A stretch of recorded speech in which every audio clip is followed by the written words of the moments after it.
In the spring of 1882, a man named Caleb Turner built a house on 160 acres of open Nebraska land before he had any idea who would live there with him. The nearest town was Willow Creek, 12 miles away by wagon.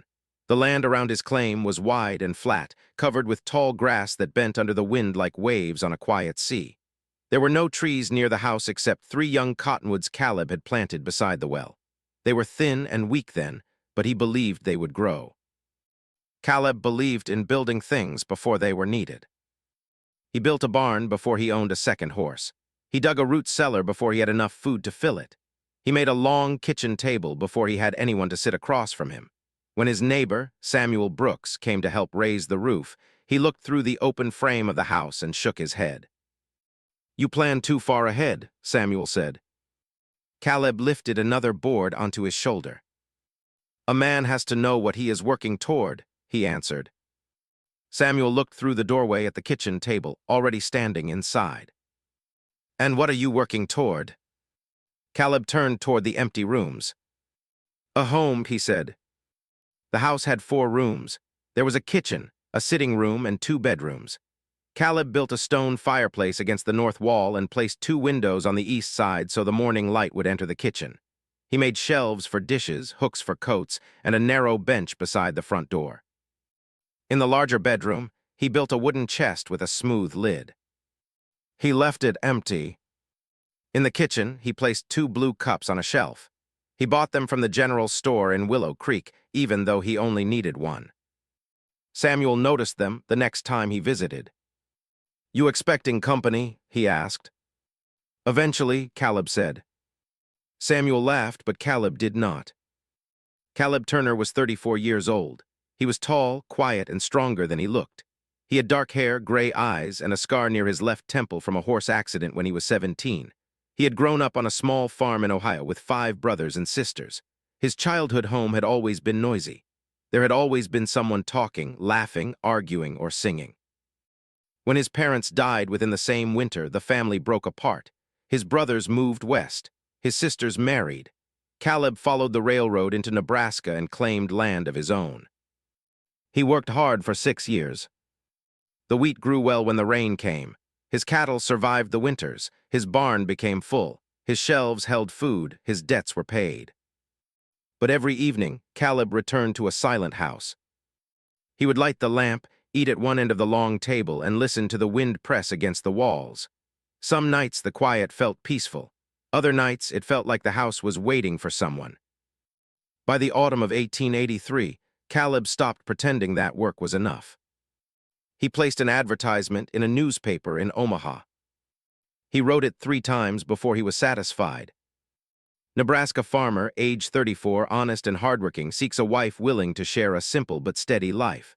Owns good land, cattle, and a finished house. No riches promised. No false words offered. He almost ended it there. Then he looked around the kitchen at the second blue cup, the empty chair, and the clean shelves. He added one more line. "The house is ready, but it has never been a home." The advertisement appeared 2 weeks later. Caleb received 27 letters. Some were very short. Some asked how much money he had. Some asked whether the nearest town had a church, a school, or a dressmaker. One woman sent a photograph and wrote only that she had been told she was beautiful. Caleb answered none of them immediately. He read every letter twice. Then he opened a plain envelope from Boston. The handwriting was neat but not delicate. The letter was from a woman named Anna Whitmore. She was 28 years old and worked in a boarding house owned by her aunt. She cooked, cleaned rooms, kept accounts, and cared for 3 children when their mother worked at a clothing factory. She wrote that she was not afraid of hard work, cold weather, or long distances. She also wrote something that made Caleb stop. "You said your house has never been a home. I understand the difference. A house is built from wood and stone. A home is built when someone begins to care what happens inside it." Caleb read that sentence 4 times. Anna did not describe herself as pretty. She did not promise to be cheerful every day. She did not claim to be perfect. She wrote that she had a quick temper when someone was cruel, that she read slowly, and that she had never ridden a horse alone. She admitted that she knew nothing about farming. but she also wrote that she kept her word. Caleb answered her the next morning. He told her about the land, the cattle, and the winters. He told her the nearest doctor was 18 miles away. He told her the wind could shake the house for days and that the summer heat could dry the earth until it cracked. Then he told her about the blue cups. I bought 2 because I did not want to become the kind of man who stopped believing another person might come.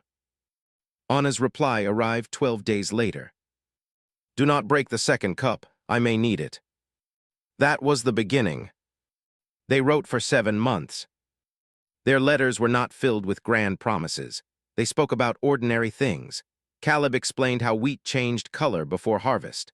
Anna told him how bread smelled when it came from the oven before sunrise. He wrote about a calf that followed him everywhere.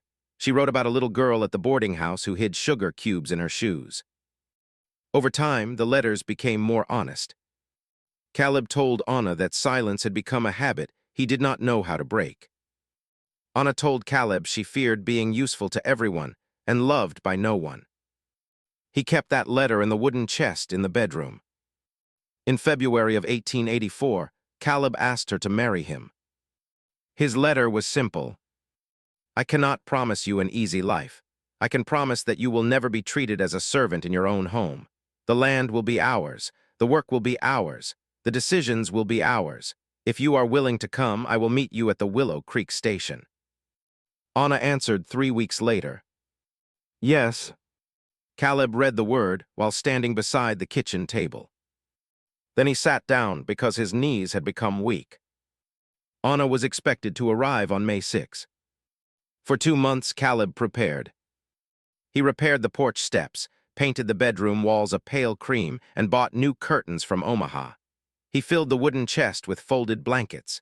He planted roses near the front door, even though Samuel told him roses would never survive the wind. Caleb planted them anyway. On the morning of May 6, dark clouds gathered in the west.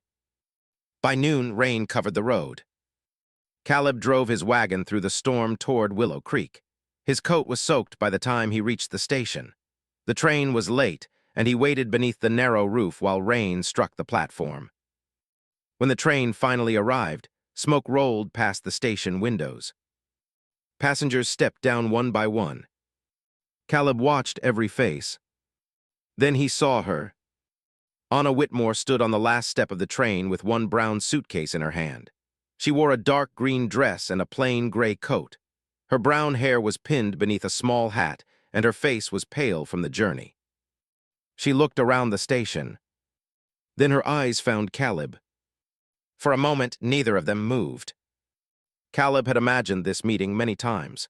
In every version, he knew exactly what to say. Now every word disappeared. Anna stepped onto the platform. Mr. Turner, she asked. Yes. I am Anna Whitmore. I know. The word sounded foolish, but Anna smiled.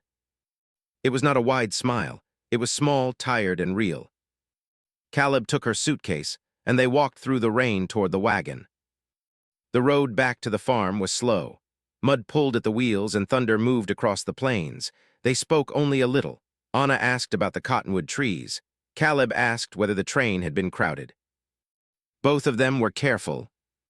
Both of them understood that 7 months of letters had brought them close, but they were still strangers sitting side by side beneath a wet canvas cover. When the house finally appeared through the rain, Anna leaned forward. Caleb watched her face. The windows glowed with lamplight. Smoke rose from the chimney. The 3 cottonwood trees bent in the wind, and the new rose plants stood beside the porch under overturned wooden boxes Caleb had placed over them for protection. He stopped the wagon near the steps. Anna climbed down. She stood in the yard, staring at the house. Caleb suddenly feared everything. The rooms might be too small. The land might seem empty. The wind might frighten her. She might look at the house and understand that she had traveled more than 1,000 miles for a man she did not truly know. He lifted her suitcase. The house is not grand, he said, but it is strong. Anna walked up the porch steps. Caleb opened the door. Warm light spread across the floor. The stone fireplace burned softly. The long table stood in the kitchen. The 2 blue cups waited on the shelf. Anna entered slowly. She touched the back of the empty chair. She looked at the curtains, the shelves, and the narrow bench beside the door. Then she saw the 2 cups. Her eyes filled with tears. Caleb's chest tightened. He thought she was disappointed. He set the suitcase down. "Anna, if this is not what you expected, I will take you back to town. You do not owe me anything." She turned toward him. Then she placed one hand against the wall, as though she needed to feel that it was real. "This is not just a house," she said. Caleb waited. Anna looked around the warm room, then back at him. "This is home." Before Caleb could answer, someone knocked hard on the front door. The sound was sharp and urgent. Caleb opened it. Samuel stood outside in the rain, breathing hard. His face was pale. "Caleb," he said, "you need to come quickly." Caleb looked past him into the storm. "Why?" Samuel lowered his voice. "Your north field is burning." Caleb ran into the rain before Samuel finished speaking. The north field stood half a mile from the house. Even through the storm, a red glow rose beyond the barn. Flames moved through the dry wheat stubble, pushed fast by the hard western wind. Caleb grabbed 2 wet grain sacks from the wagon. "Stay inside," he told Anna. She looked toward the burning field. "No." Caleb stopped. "You just arrived. This is dangerous." Anna removed her hat and coat.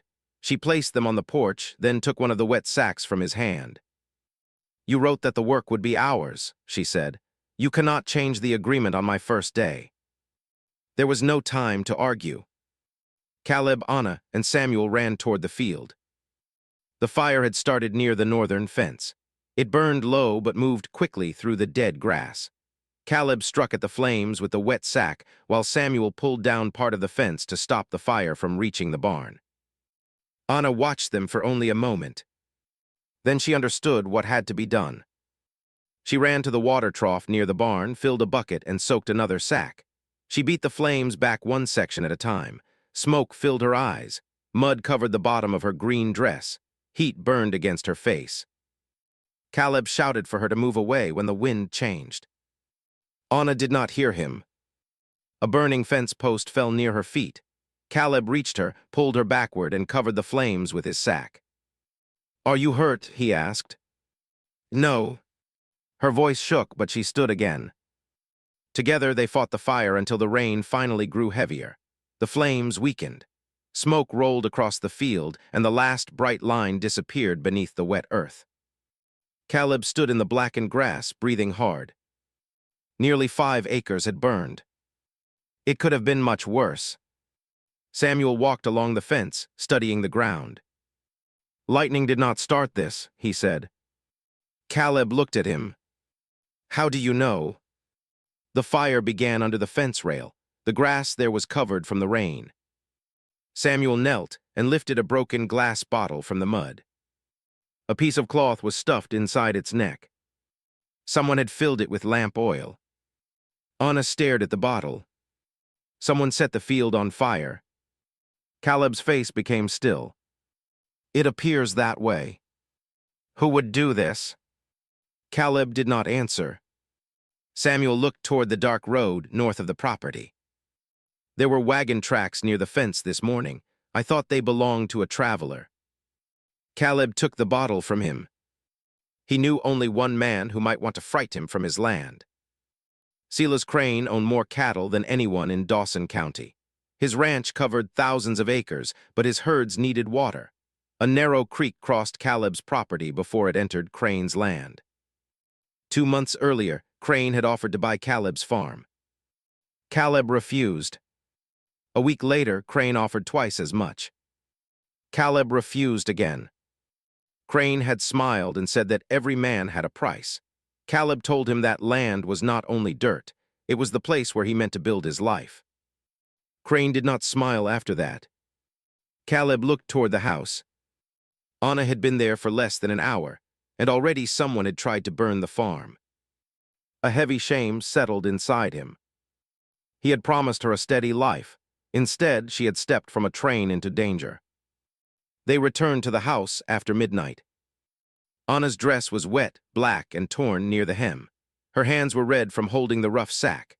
Caleb placed a basin of warm water on the kitchen table and brought her a clean cloth. "You should not have followed me," he said. Anna cleaned the soot from her hands. "And you should not have asked me to stay behind. I was trying to protect you." "From what?" Caleb looked toward the window. "From the life you agreed to share." He had no answer. Anna's expression softened.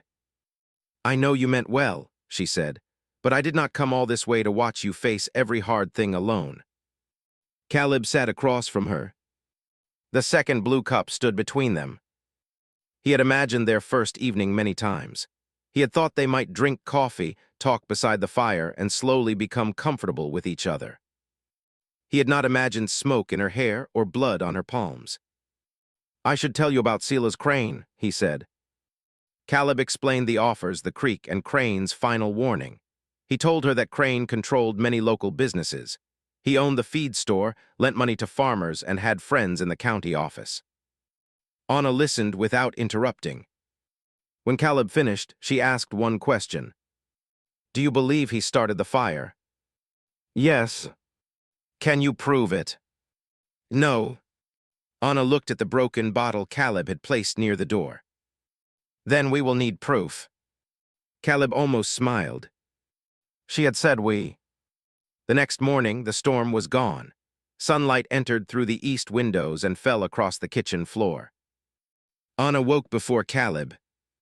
She found flour, salt, and a jar of preserved apples. By the time he entered the kitchen, bread was baking in the oven and coffee was warming on the stove. Caleb stopped in the doorway. For 6 years, he had entered that room alone. Now Anna stood beside the table with her sleeves folded above her wrists. Her damaged green dress hung near the fire. She wore a plain brown dress taken from her suitcase. She placed coffee in the second blue cup. "Sit," she said. Caleb obeyed. He lifted the cup but did not drink. "What is wrong?" Anna asked. "Nothing. You are staring." "I am trying to remember this." Anna looked around the kitchen. "It is only breakfast." "No," Caleb said quietly. "It is the first breakfast." Her eyes met his. For a moment, the fear from the night before disappeared. After they ate, Caleb prepared the wagon. He planned to report the fire to Sheriff Wade in Willow Creek. Anna insisted on going with him. The town was small. It had a church, a blacksmith shop, a hotel, and one long main street lined with wooden buildings. People watched Anna as Caleb helped her from the wagon. News of the mail-order bride had already spread. Inside the sheriff's office, Sheriff Thomas Wade listened while Caleb described the fire. Wade was an older man with tired eyes and a silver badge pinned to his vest. He examined the broken bottle and the burned cloth. "You say Crane did this?" he asked. "I say he threatened me," Caleb answered. "That is not the same as proof." "What about the wagon tracks?" "Half the county uses that road." Anna stepped forward. "Will you question him?" Wade looked at her. "You must be Miss Whitmore." Anna Turner soon enough. Caleb turned toward her, surprised. Anna continued before he could speak. "A man tried to burn a farm while 3 people were close enough to die. Surely that is worth a question." Wade leaned back in his chair. "Sela's crane employs 40 men. Any one of them could have driven near that fence." "Then question the men too," Anna said. The sheriff's face hardened. "This is not Boston, ma'am." Anna held his gaze. "No, in Boston, a sheriff who ignored a fire might lose his job." Caleb touched her arm gently. Anna became quiet, but she did not lower her eyes. Wade placed the bottle on his desk. "I will look into it." They left without believing him. Across the street, a tall man stepped from the hotel. He wore a black coat, polished boots, and a cream-colored hat. He was near 50, with silver at his temples and a smile that never reached his eyes. "Sela's crane." He walked toward them. "So this is the bride," he said. Caleb moved slightly in front of Anna. Crane noticed and smiled. "I heard there was trouble at your farm." "News travels quickly," Caleb said. "It does when smoke can be seen for miles." Anna looked at Crane's boots.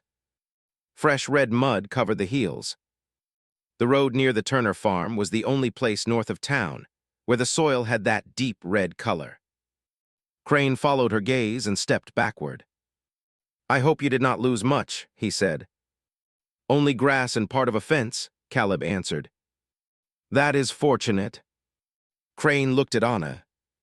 Frontier life can be frightening for a woman from the East. Some women discover they made a mistake. Anna's face remained calm. "I walked into the house and knew I had made the right choice." Crane's smile faded.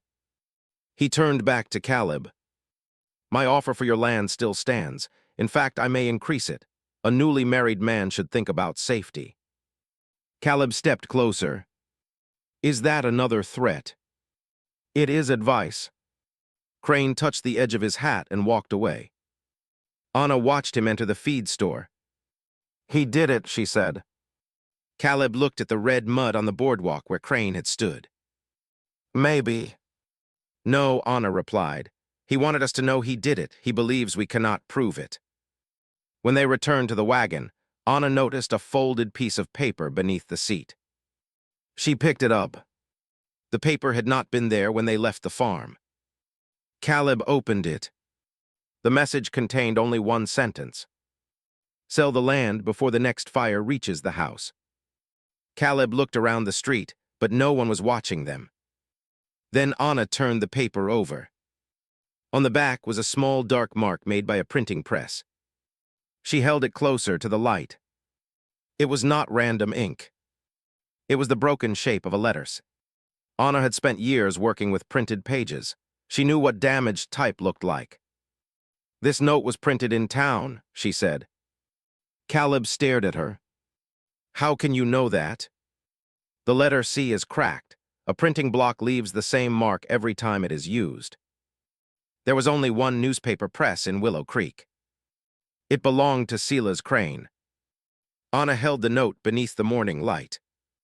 "The cracked letter proves where it was printed," she said, "but it does not prove who ordered it."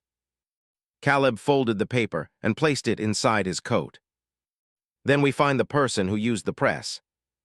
The Willow Creek newspaper office stood at the end of Main Street. Its front window was dusty, and black ink stained the wooden steps. A sign above the door read the Willow Creek Gazette. Inside, a young man named Henry Cole stood beside the printing press. He was thin, nervous, and no older than 20. His hands were covered with ink. When Caleb placed the warning note on the table, Henry's face lost its color. "Where did you get that?" he asked. Anna watched him closely. "You printed it," she said. Henry looked toward the back door. "I print many things." "Not with this broken letter," Anna answered. "The same damaged C appears in your newspaper." Henry swallowed. Caleb stepped closer. "Who told you to print it?" "I cannot say." "Someone tried to burn my field," Caleb said. "My wife was there." Anna felt something move inside her when he called her his wife. They had not yet stood before a judge, but Caleb had said the word without hesitation. Henry lowered his voice. "Mr. Crane owns this newspaper." "We know," Anna said. "He owns the building, the press, and the room where I sleep. If I speak against him, I lose everything." Caleb looked at the frightened young man. "What did Crane ask you to do?" Henry stared at the note for a long time. "He came here last night. He gave me the words and told me to print one copy. Then one of his men took it." "Which man?" Caleb asked. "Roy Mercer." Caleb knew the name. Mercer was Crane's foreman, a hard man who carried a revolver even inside church. "Will you tell Sheriff Wade?" Anna asked. Henry shook his head. "No." Anna stepped beside the press. She picked up the damaged letter C and studied it. "You think silence will keep you safe," she said. "It will not. A man like Crane keeps people useful only while they obey him. One day he will need someone to blame." Henry looked toward the door again. He already told me that if anyone asked about the note, I should say I printed it myself. Caleb's jaw tightened. Anna placed the metal letter back into its case. He plans to blame you. Henry's eyes filled with fear. Before he could answer, the back door opened. Roy Mercer entered. He wore a wet brown coat and carried a shotgun. Caleb moved in front of Anna. Mercer raised the weapon. You should have gone home, he said. Henry backed against the wall. Mercer looked at him. And you should have kept your mouth closed. Caleb watched the shotgun carefully. You set the fire, he said. Mercer smiled. Fire starts easily in dry grass. Anna noticed fresh mud on Mercer's boots, the same red mud they had seen on Crane. Mercer pointed the gun toward Caleb. Mr. Crane is tired of making offers. He will never have the land, Caleb said. He will have it after you are gone. Mercer pulled back the hammer. Then the front door opened. Sheriff Wade stood outside with Samuel Brooks and 2 farmers from the neighboring land. Mercer turned too quickly. Caleb struck the gun barrel aside. The shotgun fired into the ceiling. Wood and dust fell across the room. Samuel rushed forward, and Sheriff Wade grabbed Mercer's arm. After a short struggle, they forced him to the floor and took the weapon. Henry began to shake. Sheriff Wade looked at the warning note. I heard enough from outside, he said. Anna stared at him. You followed us. I did not believe your claim yesterday, Wade answered. Then I found wagon tracks near your north fence. One wheel had a broken edge. Mercer's wagon has the same damage. Mercer cursed from the floor. Sheriff Wade looked at Henry. Will you make a statement? Henry hesitated. Then he looked at Mercer, the shotgun, and the hole in the ceiling. Yes, he said, I will tell you everything. By afternoon, Sheriff Wade had arrested Roy Mercer. But Silas Crane was gone. His horse was missing from the hotel stable, and no one knew which road he had taken. Wade sent 2 men west and another pair north. Caleb and Anna returned to the farm before sunset. Neither spoke much during the ride. The fields were quiet. Dark smoke stains still marked the north fence. The sight of the damage made Caleb feel that Crane had entered their lives before they had even begun. When they reached the house, Anna climbed down from the wagon. Caleb remained beside the horses. You should return to Boston, he said. Anna turned slowly. What? Crane is still free. Mercer may not be the only man working for him. You want me to leave? I want you safe. Anna walked toward him. I spent most of my life being sent where other people believed I should be useful. My aunt needed me at the boarding house. The children needed me. The kitchen needed me. Now you are trying to send me away because you believe fear should decide for me. That is not what I mean. It is what you are doing. Caleb looked at the ground. I built this house because I wanted someone here. Then you came, and on the first night I nearly lost you. Anna's anger softened. You did not lose me. I could have. So could I. Caleb looked at her. She stepped closer. I watched you run toward that fire, she said. I watched a man point a gun at you today. Do you think you are the only one who is afraid? Caleb said nothing. Anna placed her hand over his. Home is not the place where nothing bad happens. Home is the place where people face bad things together. The words settled between them. Caleb slowly closed his hand around hers. I do not know how to do this, he admitted. Neither do I. What if I fail you? Then we will speak honestly and try again. Caleb looked toward the house he had built before knowing her name. I thought building strong walls would be enough. Anna smiled gently. Walls are only the beginning. That evening they ate bread and apples at the long kitchen table. The fire burned low. Rain began again, softer than the night before. A hard knock struck the door. Caleb stood quickly. Anna reached for the iron poker beside the fireplace. Caleb opened the door. Silas Crane stood on the porch. His coat was torn and rain ran from the edge of his hat. He held a revolver at his side. "You caused trouble for me," Crane said. Caleb stepped outside and closed the door behind him. Crane raised the gun. "I offered you money. The land was never for sale. Everything is for sale." The door opened again. Anna stood behind Caleb with the iron poker in both hands. Crane laughed. "You brought your bride into this." "No," Anna said. "You brought yourself into our home." Crane pointed the gun toward her. Before he could fire, a rifle shot broke through the rain. The bullet struck the porch rail beside Crane's hand. His revolver fell into the mud. Samuel stood near the cottonwood trees with a rifle against his shoulder. Sheriff Wade rode into the yard behind him with 2 deputies. Crane looked toward the open land, but there was nowhere to run. Wade placed him under arrest for ordering the fire, threatening Caleb, and planning his death. Henry's statement and Mercer's confession were enough to bring charges. As the sheriff led Crane away, Crane turned toward the house. "You think this land belongs to you?" he shouted. "The prairie takes everything in the end." Caleb watched him disappear into the rain. Then Anna touched his arm. "The prairie has not taken everything," she said. 2 weeks later, Caleb and Anna were married in the front room of the house. Sheriff Wade served as witness. Samuel brought a small cake made by his sister.